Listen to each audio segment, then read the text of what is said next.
Thursday, August 10th. Welcome back. Wonderful to see you again here on the Damon Bruce Show on the Plus, baby. Welcome on back. It's good to see you. We got some stuff to get into today, a little call to action of all Plusers to help, well, not only, give your business to my sponsors, but one sponsor in particular, Uncle Boys, had a break-in this week, and we are going to try to make that right by Monday, shall we say. Let's get this right. Let's make them have a big weekend. But we'll get to all of that in a second because we officially have a main story today, and a lot of it is going to be unplugging what we know and trying to figure out what is going on. Jed York being sued for a little insider trading, possibly. What did he do? How much trouble is he in? And in any way, shape, or form are the 49ers exposed here? Interesting things going on, for sure. But it's more embarrassing than it's going to be like an X marks the spot of real trouble for Jed York as far as it stands right now. If this is just a one-off, I'm sure checks will be written, fines will be paid, and all will be forgotten. But this might make people start leaning into a billionaire's finances. And as I've talked today to some of my friends who are lawyers, who are in high finance, they have all said, you go thumbing around through anyone's portfolio who's a billionaire, it doesn't take long to find something that could raise a red flag. So will this beget more trouble is probably a bigger concern than the actual trouble that Jed is in right now. And since there are a lot of people talking about this who don't know exactly what they're talking about, I did some homework here. So here we go. Jed finds himself in more of an embarrassing situation than anything else. Actual trouble, again, can be bought off by people who live in his tax bracket. And there's no jail time looming here. These are lawsuits coming from within. As we see it right now, this is not an SEC Security Exchange Commission filing or investigation. This is a lot of internal infighting going on. If anything, if what the accusation is that a learning center that he was involved in a cheating scandal that he knew about, covered up before he could get out of it. It's more embarrassing than anything else. I mean, this is the 49ers franchise that touts itself with its STEM program and their commitment to help education, and they wear that like a proud emblem. They really do. As you should. If you're doing things to help kids, that's good.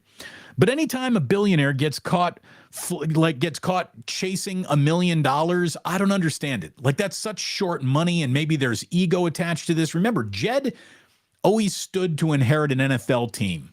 So maybe in his quest to be in some way his own young man, chasing I'm smarter than you might be money for just little piles is even sexier than the mountain of money that the 49ers represent to him and his family's legacy. I mean, kids are weird. Inheritance is weird. And the one thing I know about rich people is they've never looked around at their empire and said, yeah, that's enough money. That'll be good. I'm satisfied with that. I don't want any more. There's always a desire for a little bit of more. But again, when you're a billionaire, chasing $1 million deal would be like worrying about a nickel when you had $100 bill in your hand over here. It's one is not the other. As reported by the San Francisco Chronicle, two very good reporters, Lance Williams and Ron Kroichek, Jed is facing 2 lawsuits stemming from a role as board member of the online educational company Chegg Inc. Chegg Inc. Chegg Inc. 2 shareholder lawsuits allege that York and other members of the board covered up an online college exam cheating scandal during the COVID-19 pandemic and also engaged in insider trading. The company's stock soared during the pandemic, but plummeted once colleges resumed in-person classes. Yahoo.com reports that the lawsuit claims that Chegg's board gave false and misleading statements to the U.S. Securities and Exchange Commission when the cheating scandal was discovered and insulated that they insinuated, that they perpetuated the practice. The company's stock price reached as high as $113.96 back in February of 2001. It fell to $24.25 by November, and today it sits at $11. So if you got caught holding the bag, you lost your shirt.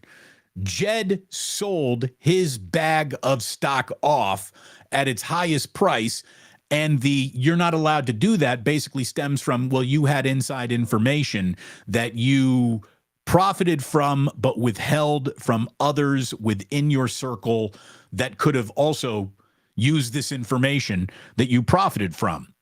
York and Chegg CEO Dan Rosenwig are also accused of allegedly dumping the stock at the height of its market price before the scandal was discovered without informing investors of any impeding crash. The lawsuit claims that York made $1.4 million after he sold 20,000 shares. Now, the 49ers formerly partnered with Chegg in 2019. They handed out $100,000 in scholarships to first-generation college students in the Bay Area. And that right there kind of gives up the game, right?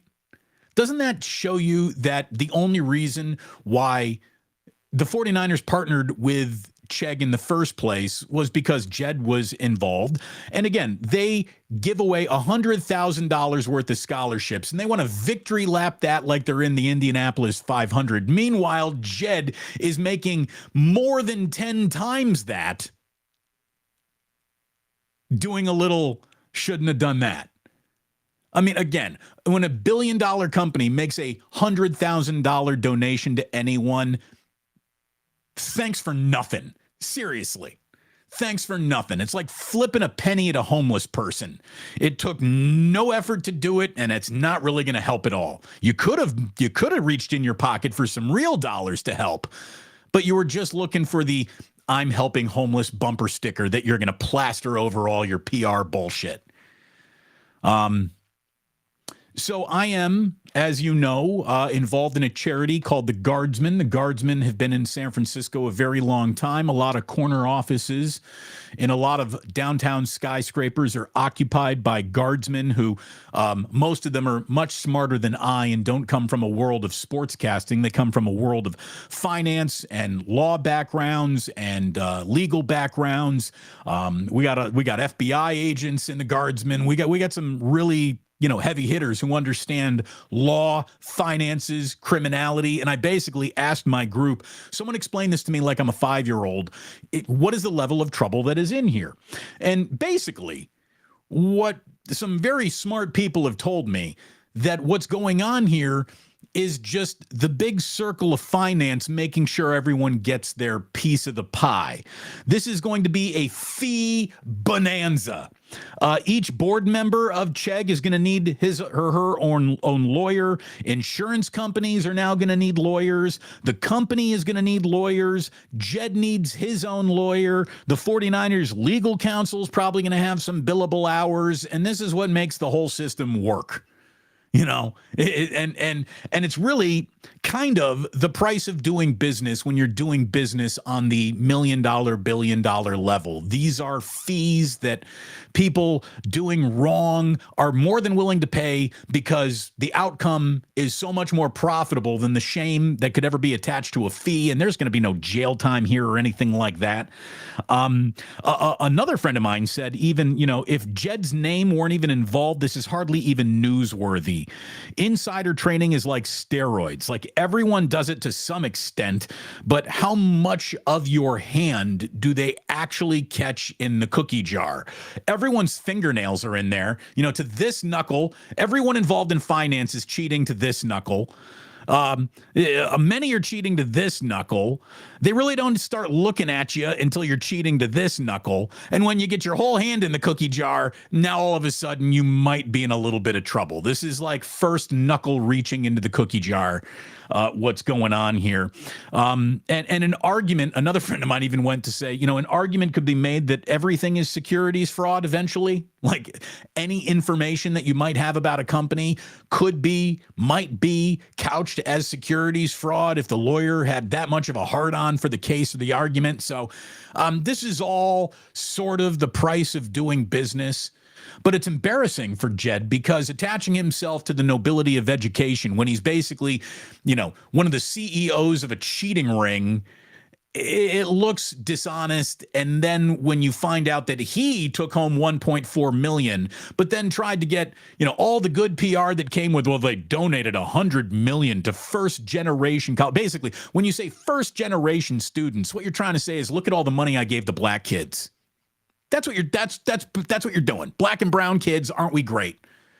At $100,000, you ain't even close to being great helping them out. A couple of million, that would have made a difference maybe, but Jed put most of that in his own pocket. Again, the lawsuit is within. There was an SEC little investigation here, but it's not like they're the ones who are chasing Jed down right now. So again, this is going to be more of an embarrassing slap on the wrist than anything else, and it won't cause the 49ers to be stripped from Jed or the Yorks or anything like that. So any daydreaming about, hey, maybe this means a new owner. No, that's not that. Sip of the day. I'm going to get it in. I'm going to hit the under today, I think. Look at me living dangerously again. An unlidded mug. Living on the edge. Living on the edge over here.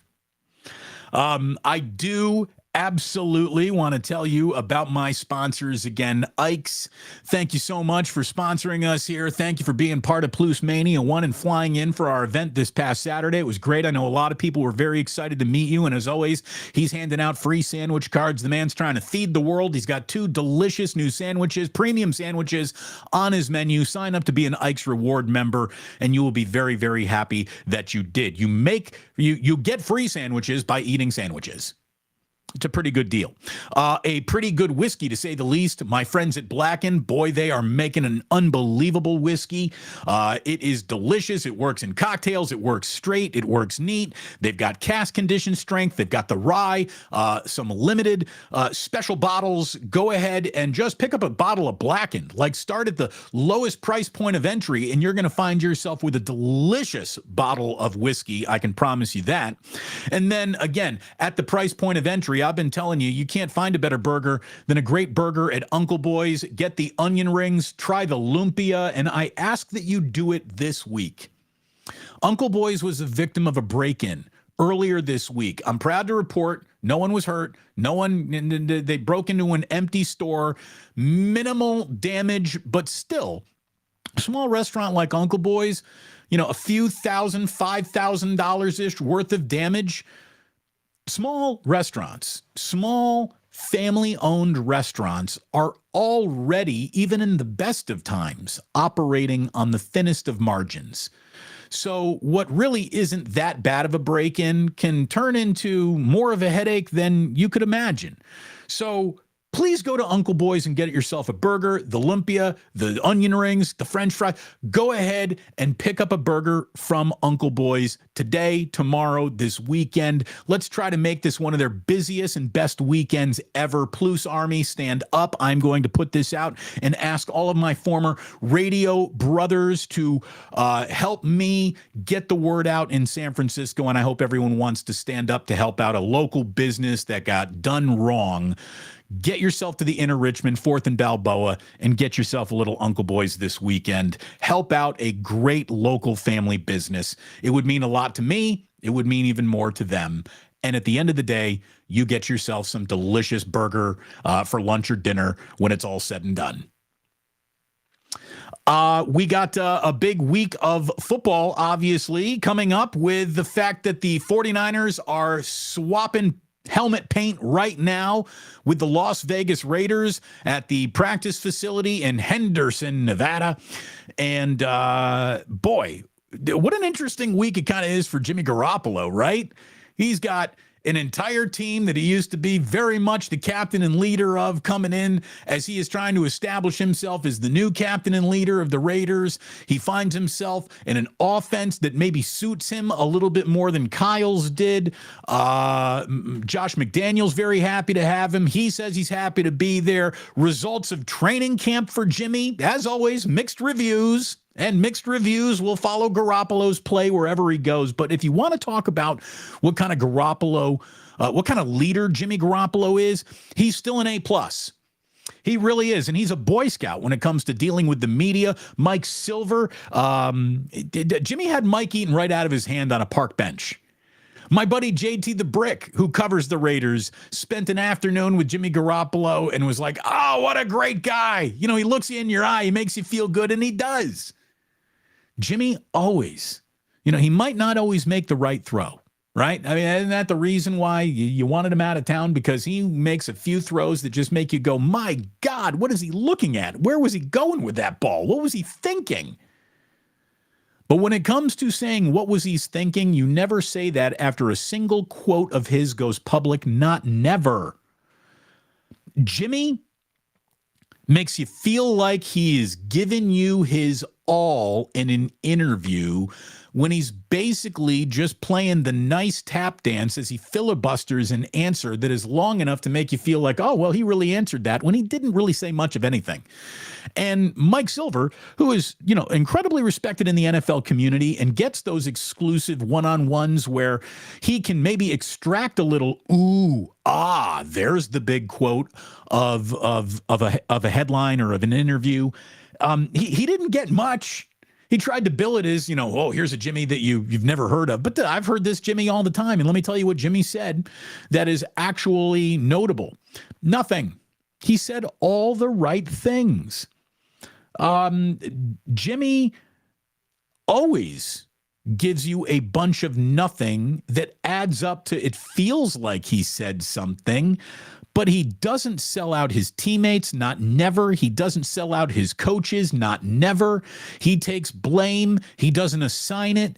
When he could have an axe to grind against, I don't know, a former team like the 49ers, which equally loved him and yanked his chain and sent him out of town as unceremoniously as humanly possible. Like if there were ever an axe to grind, now might be the time to do it.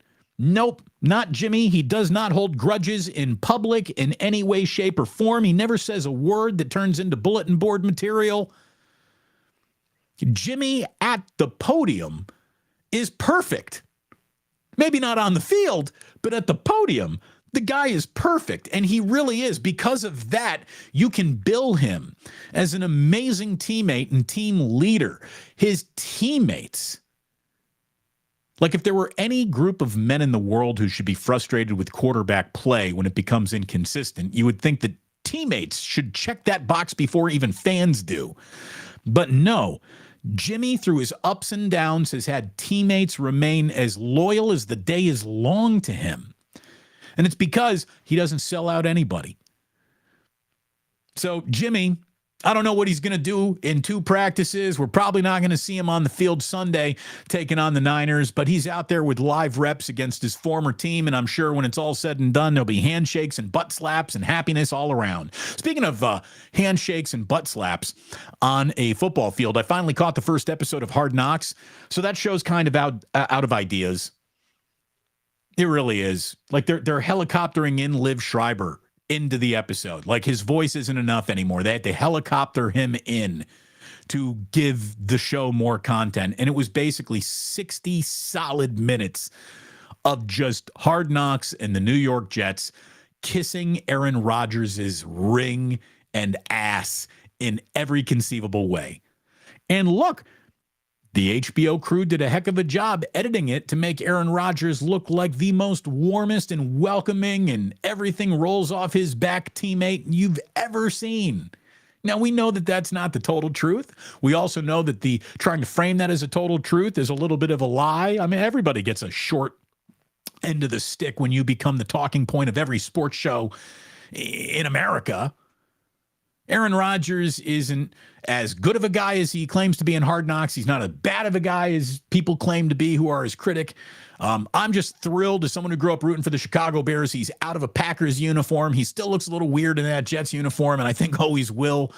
But what kind of year they have certainly depends on how healthy he can remain. So it is going to be a very interesting year for the New York Jets. Hard Knocks might not be interesting. At least the first episode wasn't great. It was good. Wasn't awful.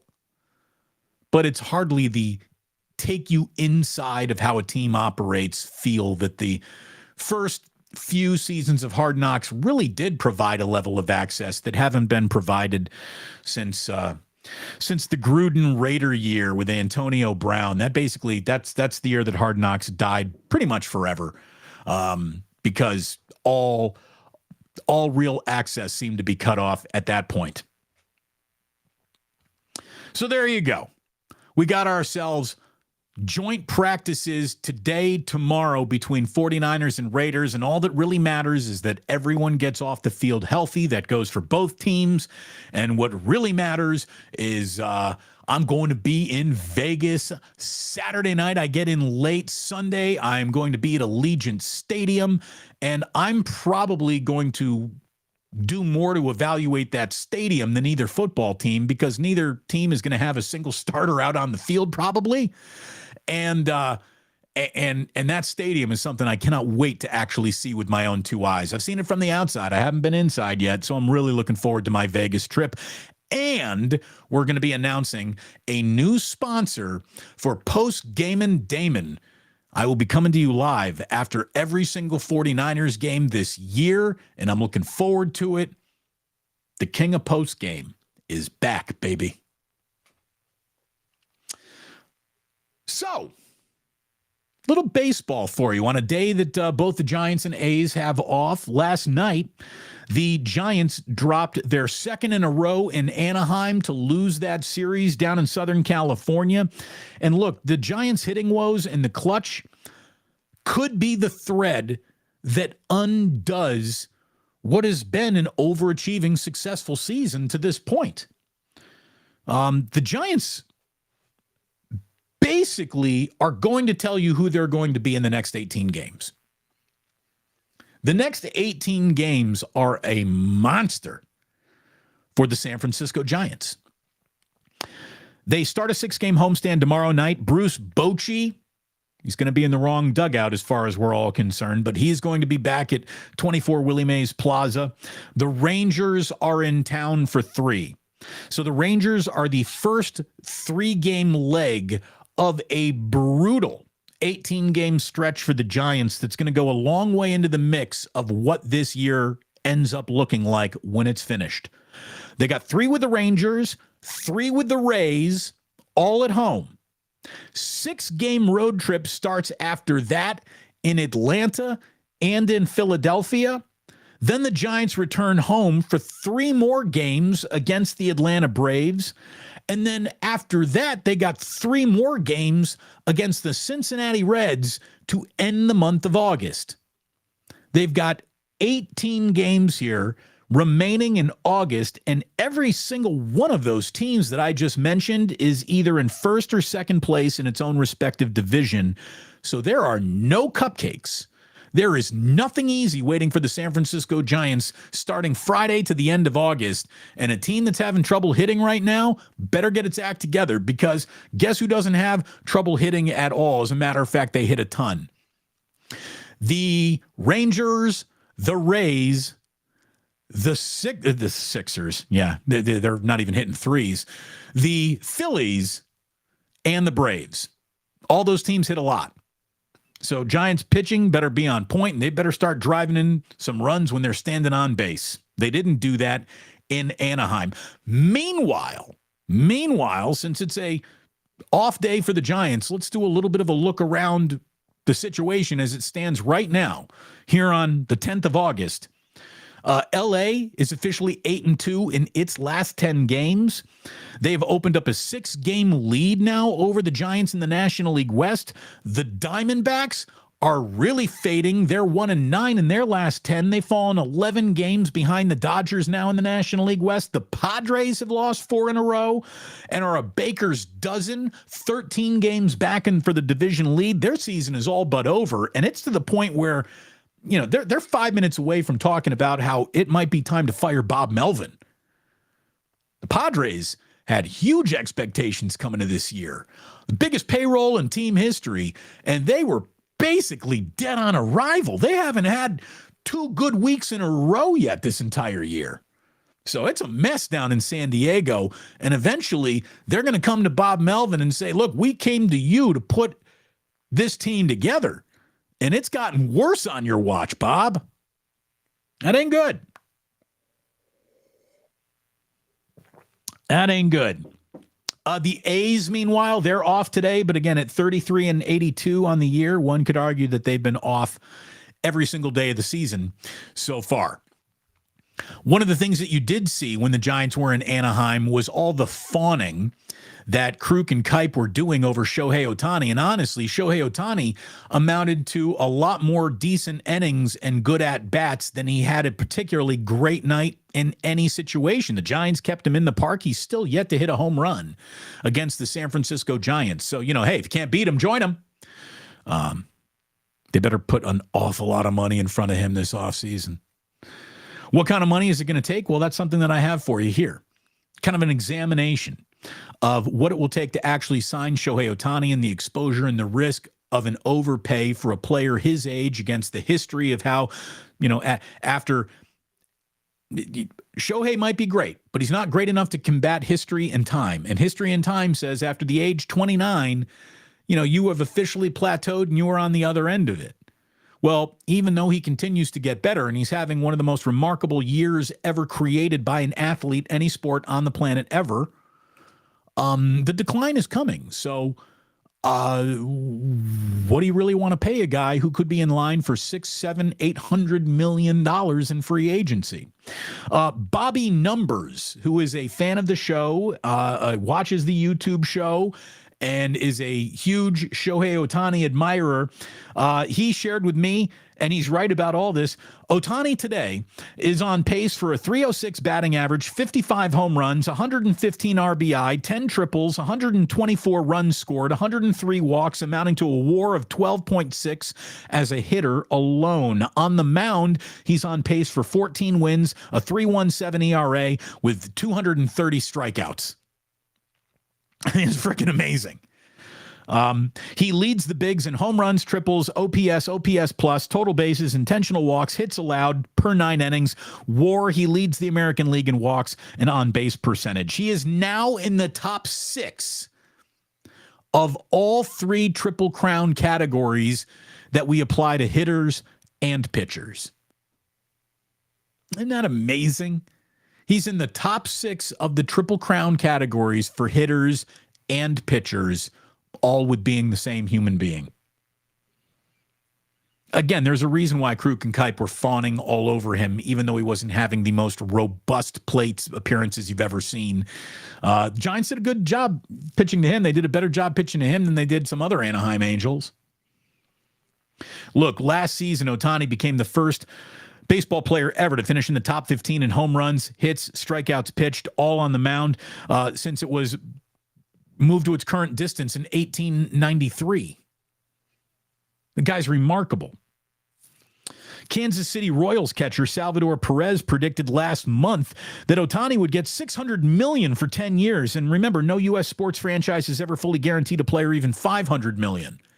So he might go blowing past the guarantee of Trout, and he will. There's no might about it. He will. But who's going to take what will be a risk? Orange County Register business columnist Jonathan Lanzer, Lansner, Lansner, said that Ohtani's value could be north of $700 million. Both numbers, 600, 700. I even said you'd give him $1 billion for the rest of his career. If anyone outbids you for $1 billion, so be it. Can't do better than that. But both numbers are extraordinarily high for a player who's recently just turned 29, an age that historically has seen the start of any player's on-field decline.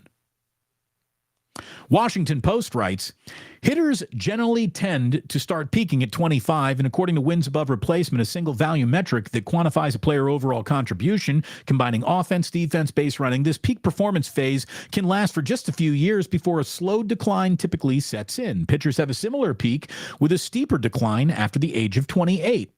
Ohtani is having a career year at the plate, is projected for a 7 WAR as a hitter and a 3.1 WAR as a pitcher. His previous highs were 5 as a hitter and 5.6 as a pitcher just last season. So Ohtani could be expected to produce about a 27 WAR as a hitter and a 15 WAR as a pitcher over the next decade. Now, Fangraphs has assigned $8 million for each win that you get in WAR, which would make Ohtani's worth somewhere around $337 million if we apply the normal natural aging process to him that basically every hitter has ever gone through in baseball. If we assume a 5% yearly increase in the value of wins, what teams are willing to spend to get one extra win, maybe his value increases to around $390 million. Now, of course, we're talking $600 million, $700 million. And these valuations, again, are only considering Ohtani's performance on the field. They do not take into account the benefits of merchandising, ticket sales, player recruitment, or other advantages occurred by having a superstar such as him as your roster. I mean, the international business alone would be extraordinary. That's why, again, the ratings, the attention that you will garner with Shohei Ohtani in your dugout for a decade, to me, it's easily worth $1 billion. It's easily worth that, especially for a team that lands no superstar since Barry Bonds. I'm looking at you, San Francisco Giants. But even though Ohtani was kept in the park, he's got the last laugh, as the Angels did take 2 or 3 against the Giants. They're probably not going to go to the postseason, so there you go. There's his World Series right there. 2 or 3 against the Giants. The other big story today, I mean, it's big enough where I could have even led the show with it. Have you seen what kind of degenerate gambler Phil Mickelson has been exposed as? Oh, my goodness. Phil Mickelson's gambling problem certainly explains his defection to LIV more than any element of he wasn't happy with the way PGA Tour officials did business or conducted their league or anything. I mean, this guy has a serious gambling addiction. It comes from an excerpt of a book that is being released called Gambler, Secrets from a Life at Risk by Billy Walters. Billy Walters was a big finance guy, a huge gambler, and Phil's primary gambling partner. And when the SEC came poking around, this guy started singing about the amount of gambling debt that he had accrued. And they were saying, well, these numbers are extraordinary. How are you accruing this amount of gambling activity? And he basically had to say, well, because my partner in crime has been Phil Mickelson. And Phil Mickelson is like one of the world's all-time leading gamblers. He truly is on sports. So I want to read to you some of the excerpts from this book. It's pretty extraordinary. Phil said he had 2 offshore accounts that would take big action from him. In all the decades I've worked with partners and beards, people who make bets on behalf of a gambler, Phil had accounts as large as anyone I had ever seen. You don't get those types of accounts without betting millions of dollars. Phil Mickelson, according to this guy who wrote the book, made over $1 billion in wagers and attempted to gamble on a Ryder Cup that he was actually playing in. In September of 2012, Phil called me from Medina, just outside of Chicago, the site of the 39th Ryder Cup between the United States and Europe, and he was feeling so supremely confident that the American squad led by Tiger Woods, Bubba Watson, and Phil himself was about to reclaim the cup from the Euros. He was so confident that he asked me to place a $400,000 wager for him on the U.S. team to win. And the guy said, have you lost your mind? Have you ever heard of Pete Rose? Like, this is how you get thrown off golf tour for the rest of your life. And I guess Phil said, oh, you're right. I probably shouldn't do that. And this guy even admits, you couldn't talk Phil out of a bet that he felt good about. So who knows if there was someone else that he actually placed this wager with while he was on captaining the Ryder Cup team. He might have been betting on him.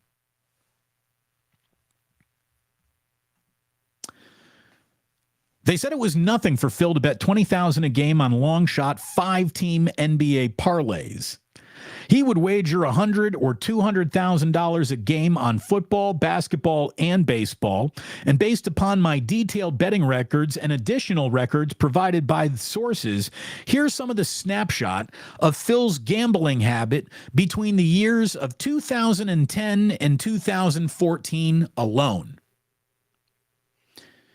In 2010, he bet $110,000 to win $100,000, a total of 1,115 times.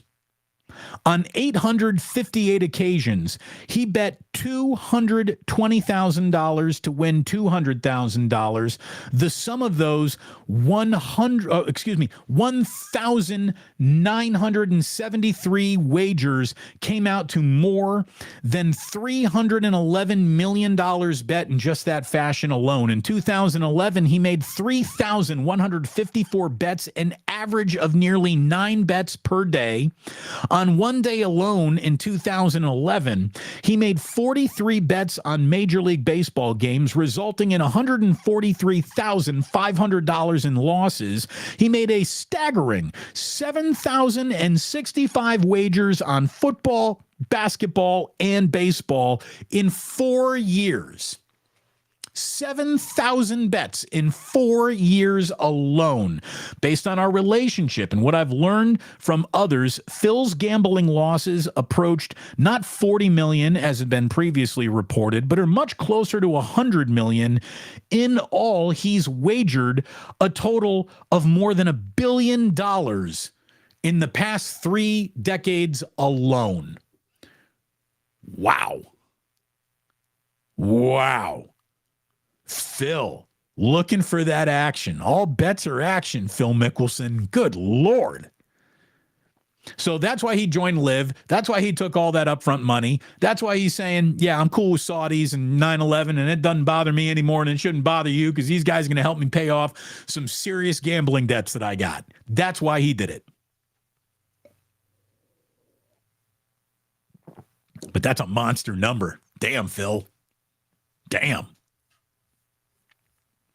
So there you go. With no Giants, no baseball in the Bay today. I guess keeping eyes on training camp tweets of joints practices is where you're going to get an awful lot of your juice today, unless you're Phil Mickelson and you're gambling on Brock Purdy's reported completion percentage at a joint practice. Who the hell knows? I mean, but God almighty. That's a significant sum of money there, Phil. Methinks you have a problem. So there you go.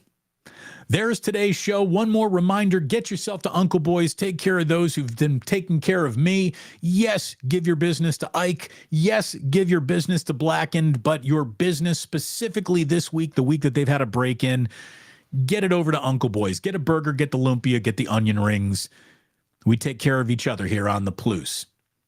Thank you for tuning in and enjoying. Hopefully you did. If you're listening on the podcast, I can only say thank you so many times. You made the podcast so successful so early, and it's a creation. I am humbled by it, and I ask you to remember that sports don't build character, they reveal it. And like that, whew, he's gone. All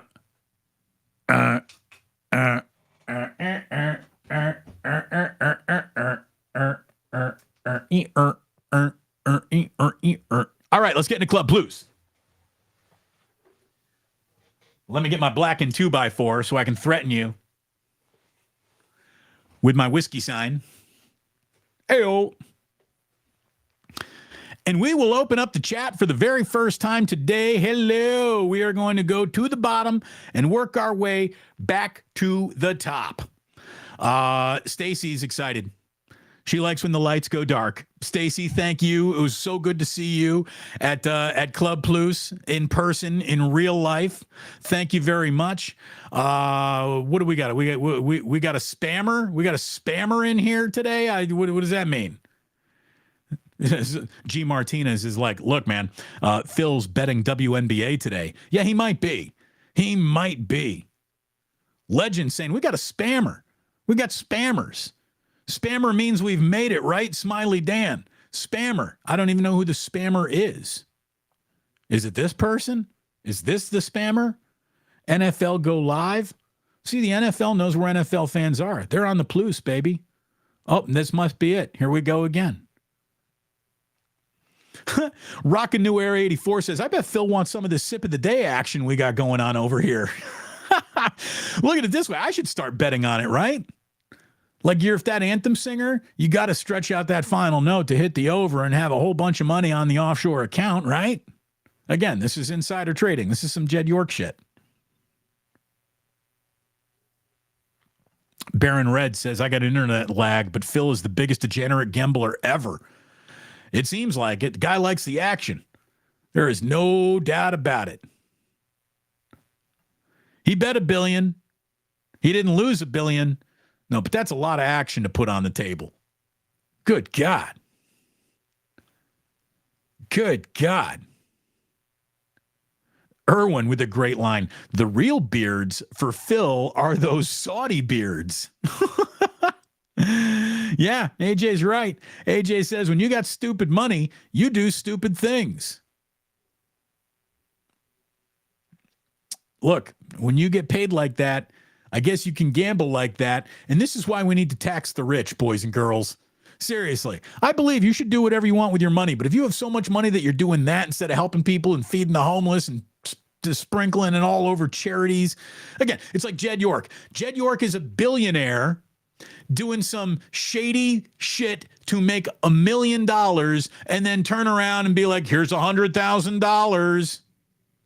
That to me is what is not actually criminal, but criminal in my mind about what Jed did. I don't care. I don't care about him using inside information to make money, but then to tout that, oh, look at this money and how generous I'm being.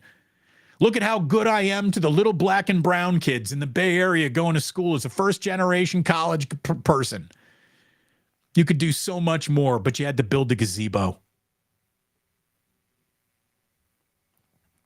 That Greenbrier is paying him well. Seriously.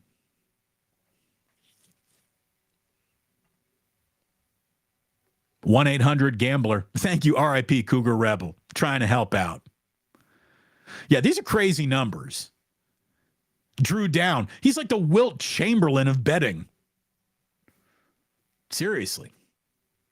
Hey, look, you should never bet more than you could afford to lose. And I'm sure Phil could make the argument he could afford to lose all that. But I also believe that that would be a lie because there's no guy who's just an athlete, even with all of his endorsements and his live money, who can afford to lose $1 billion, hundreds of millions of dollars of action over the course of 4 years. 9 bets a day. Yeah, Matthew, 9 bets per day. That's a lot of action, dude. Phil, making Jordan look like a regular gambler after hearing all this. You got to read the full excerpt. You really do. What's been out there today, go to like golfdigest.com. They published, I think, the biggest swath of it. You got to read it. It's fascinating. Again, I am going to Las Vegas. There will be a tout service that will be the primary sponsor of Postgame and Damon. There's a gambling economy going on, and we're going to go ahead and get involved in it. But make your bets carefully. Don't bet the kids' lunch money.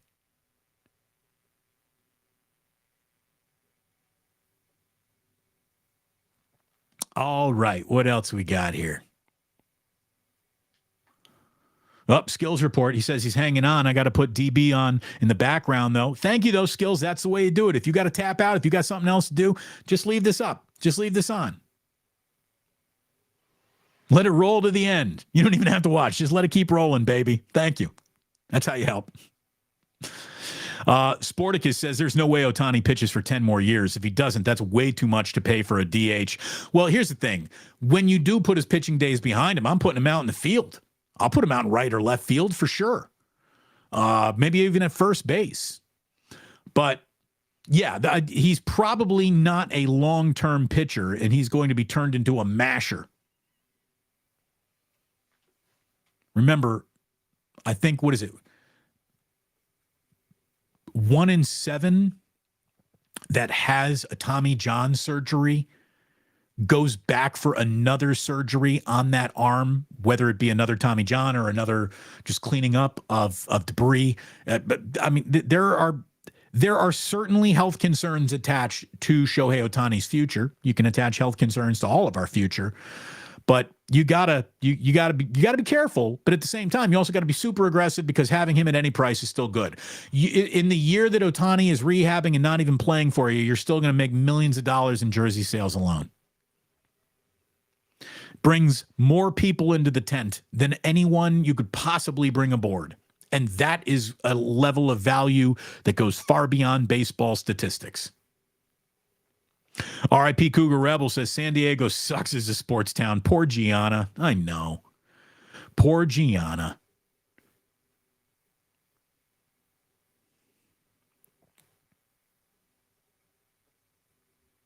Salvador Perez can go to hell. Angry at Sal. Oh, great. This is pretty good here. I got to bring this up. Skills again saying, Dan, Ohtani is so good, the A's are looking to trade him. Bravo. Very good. Yeah, Bo Mel, your best manager in decades. If you were an A's fan, he was great. But man, he has not solved all those personal in dugout problems that the Padres clearly have. That team is not fitting together. And that's what Bob Melvin was brought there to do, get everybody on the same page. Again, you're not going to fire the team, which means the manager is always a little bit in trouble. Erwin saying, hit that like button, everyone. Again, I don't like telling you to do that, so thank you, Erwin, for asking the people to do that.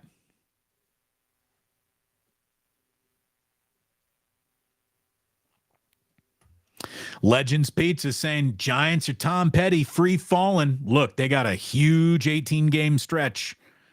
If for some reason the Giants play themselves out of playoff contention, it's going to happen in the next 18 games. When I had Larry Krueger, just yesterday, he thinks that they're fool's gold.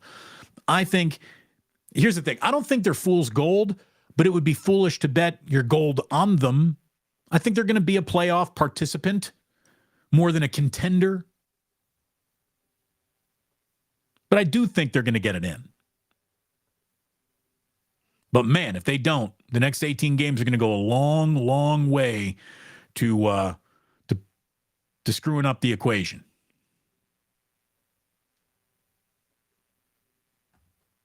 Michelle knows what's up. Post-game and Damon. It's where it all began. Seriously, I'm going to have to go out and just sit in the parking lot at Candlestick to make myself feel really like Post-game and Damon from back in the day. Post-game and Damon is blazing. Thank you very much, Ray Lord. I appreciate it.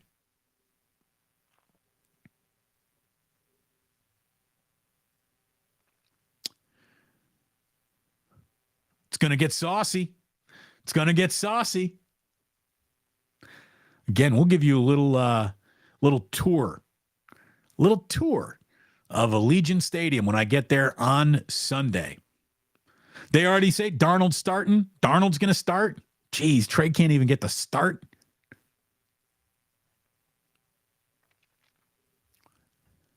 Damon, you going to party with Greg Papa? Greg should be asking himself, Damon, can I party with you?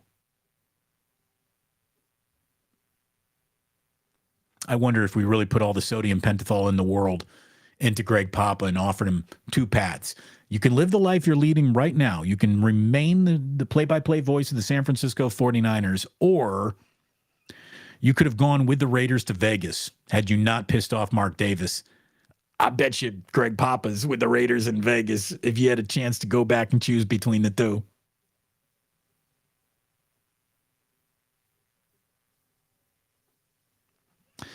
The skills report says, remember when Damon and Ratto had Jimmy G on back in 2021? It was hard not to like him as a guy, irrespective of his football skills. Look, he really was good.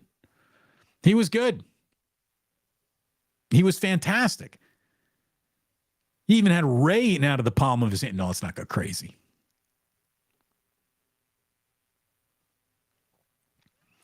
Rob C says, I found an old GoFundMe for Uncle Boys from 2020. I mean, I think that was to help them through the pandemic because they had to close down one of their other restaurants. They tried to expand. That didn't go well because of the pandemic. So they're back to their original one location in the inner Richmond. That's very nice of you for looking, Rob C. Your generosity has been proven time and time again, certainly right in the ganja jar alone. I'll tell you, the best you can do is, how about this? Suppose you don't live in San Francisco and you won't be in the city anytime soon. Why not call Uncle Boys, put in an order, give them your credit card number, and then just tell them, oh, by the way, I don't want you to actually make the food. I'm not going to be picking it up. And that's my donation if you want to make a donation to them. I'm not asking you to make just a donation. Go ahead and give them your business. That's what Uncle Boys needs. A whole bunch of business this weekend. Let's bring it to them. Plus Nation, I know an awful lot of you. I saw the Shaw drove in from Lafayette yesterday to make good. We've had people come on in to try to make it right at Uncle Boys, and that's what's awesome. That's what's awesome about you crew. You group. You really are. You're an incredible group of people. You're nice people. I like you. I'm so proud of you. Go ahead and make me even more proud. Do right by Uncle Boys. Take care of them this weekend. Let's make it one of their best weekends ever.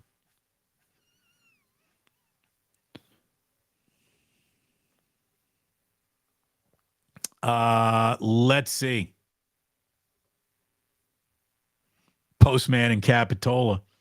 Postman in Capitola, always good to see you, Postman. I know you like this more than anyone. Oy, oy, oy!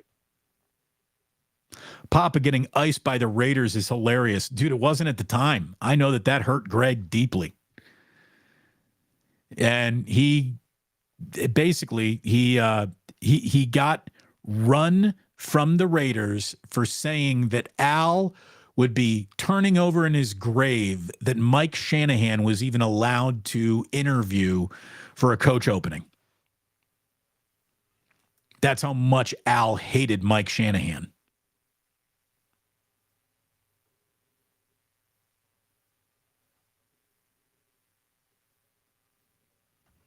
Yeah, what did Greg do to piss off the Raiders? He criticized just the interview process that brought Mike into the house. He said that Mark was disrespecting his father's legacy. And the slap on the wrist seemed to be, well, hey, Greg, instead of doing TV play-by-play for the preseason, we're going to bump you and we're going to bring in Pam Ward to do that. So Pam Ward got Raiders preseason games, and Papa was kept on radio and then was pulled off of radio a season later when he was fired. And the 49ers scooped him up quickly. Yeah, I believe this too. Papa would 10,000% go back to the Raiders. I mean, especially for that, like, now I'm living in Vegas. I'm Greg Papa living in Vegas. That sounds like it might come with some penicillin shots.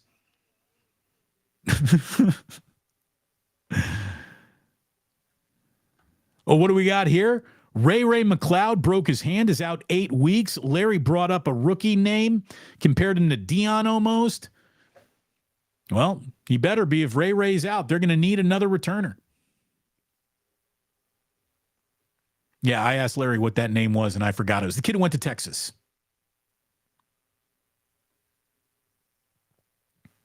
I'll have it for you by the time I land in Las Vegas. How about that?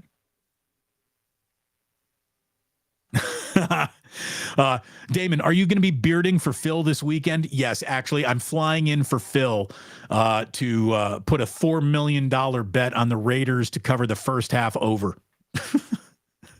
Brought to you by Joe Fortenbaugh. Thank you, Drew Down. I'm going to try to get together with Joe, but I'm coming in, getting out so quick that might not be able to hook up with Joe. He's a busy guy. He's got kids. We'll see. Michelle saying Phil would 100% be in on that sip of the day action. Oh, especially if he had insider information. No doubt. Oh, what time is it? Danny Gray time. Rich Alexander says the Greg Papa 49ers TD call is not the best. I agree. I totally agree. Because he was so associated with touchdown, Raiders. He couldn't go with touchdown, Niners, which means it's touchdown, San Francisco. And yeah, it's not a great call. I don't like it either. Greg, here's the thing. Greg, as an actual mechanical play-by-play guy, is one of the best the NFL's ever had. You can see the play developing the way he explains it to you. It's jargon heavy. It's insider football dork heavy, but I like that. But the call of the touchdown, yeah, it's not my favorite. It's forced. I agree with you. It's forced, Irwin. It's forced. There you go, though. It feels good to be Maximum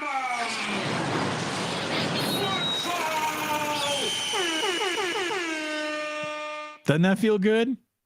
It absolutely does. It feels real good. How good does it feel? Oh, man, it feels great. That feels so good. Thank you so very, very much.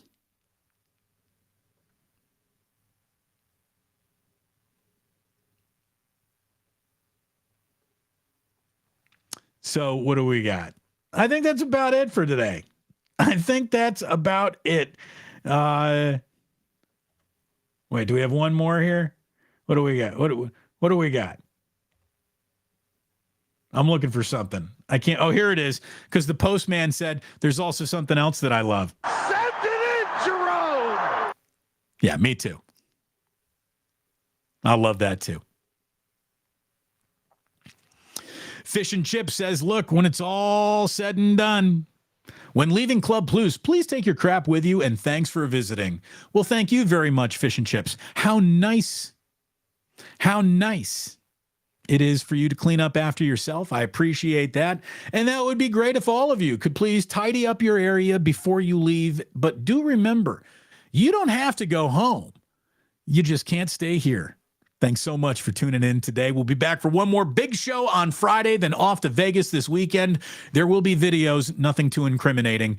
Jillian has given me permission to have some fun, which means it's on.